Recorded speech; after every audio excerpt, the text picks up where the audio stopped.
Yes, isizathu lesi esingenza ukuthi ngibuye ngikuthande ngoba uyakwazi ukuthi ungenze ngamatheke ngisho kunganakele lutho. Hhayi ngeke, hhayi ngeke, hhayi nayo yasubujamo lutho. Hawu, kazi. Sakuphi lesi sikopi? Lalela kwethu Mvana. Mazi kade ngiqala ngani. Le. Wena umpumelelo Mbali. Ujikelanga kimi. Oh, ngiveze lutho lakho ngibona. Oh mama, sicela usondela kwethu. Ba.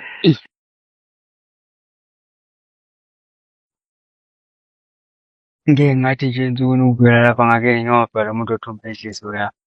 Angangakhohlwa. Cabanga ngingavule edolobheni sen. Njengoba kuyimanje le manje. Hayi, ngiyabona kusho wena. Kodwa bakithi.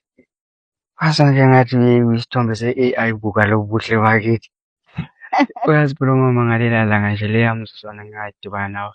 Sikhathatheka lapha kuwe. Yize noma ngabe sengiphazamiseka kodwa ngiyabona ukuthi yazi le yangithatha lapha yazi khona ngempela buka lolu dodo lakho lamazinyo. Anyway.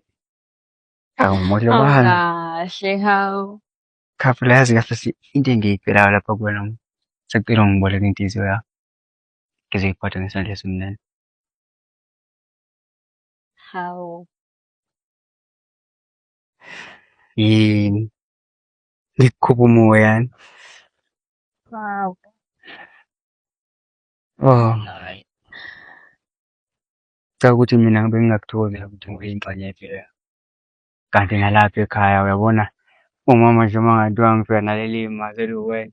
Umama wasicobela thina ngathi yena unomfazi omuhle. Kodwa yabona bangibona wena. Hayi ngathi izokho kumlandi bani.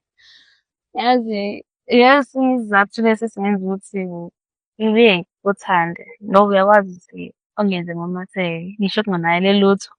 Bese kuvelela lo dodo lakho. Bese vele ube muhle ngathi unositoli.